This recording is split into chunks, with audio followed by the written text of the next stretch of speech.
大家好，我是 Olive Branch 的 Alan. So as you can see from my skin tone that I just came back from my holiday and I was in Hainan, so I got a lot of sun rays.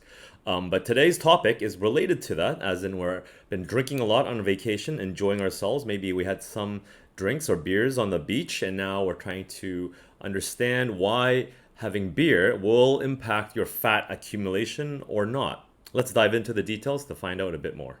So the short answer is yes. And I think we all kind of knew that, but let's go into a little bit more detail explaining why that is in the body.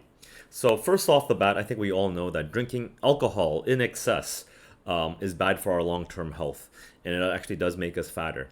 And that's because of the chemical compound ethanol, which is just alcohol, which is in all alcoholic beverages.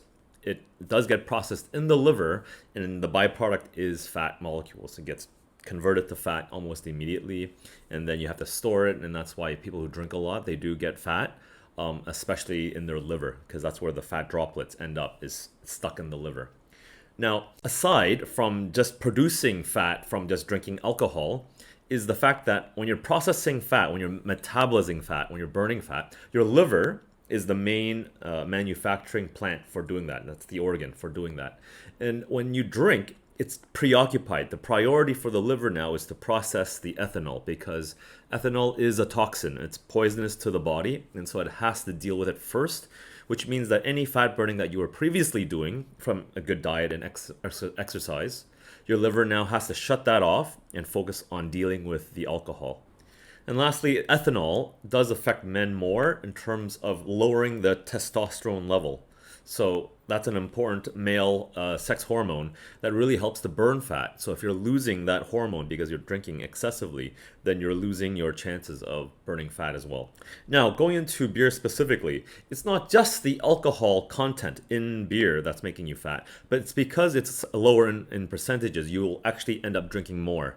So there's a standard unit of drink, which basically means one 500 milliliter glass of beer is equivalent to one glass of wine, which is equivalent to one shot of spirits. In terms of ethanol, they're all the same. So if you're drinking one glass of beer, 500 mils, that's not just ethanol that you're dealing with, but also all the sugar content that's in that beer, that 500 mils of beer. And you're probably not stopping at one beer either. You might be having two or three or even more. So there's a lot of sugar that's also being processed, again, by the liver. And so that's a lot of impact that the liver has to deal with. And it does that by, again, shunting to fat. So quickly, just to understand how beer is made.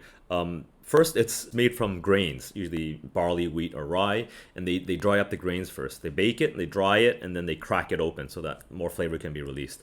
Then they go into mashing, which means they put it into a vat of water, and that can draw out more of the flavor, more of the sugars from the grains, and it becomes this slurry, this mash.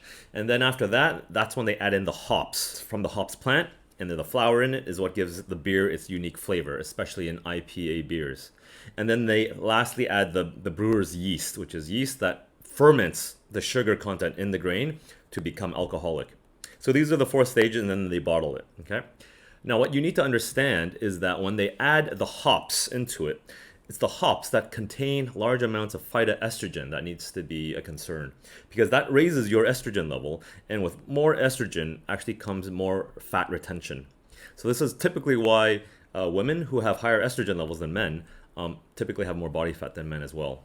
So if you're drinking a lot of beer, you have that factor to worry about. Another point against beer is that when they add the brewer's yeast, which makes it the drink alcoholic, that brewer's yeast actually causes your body to produce more uric acid.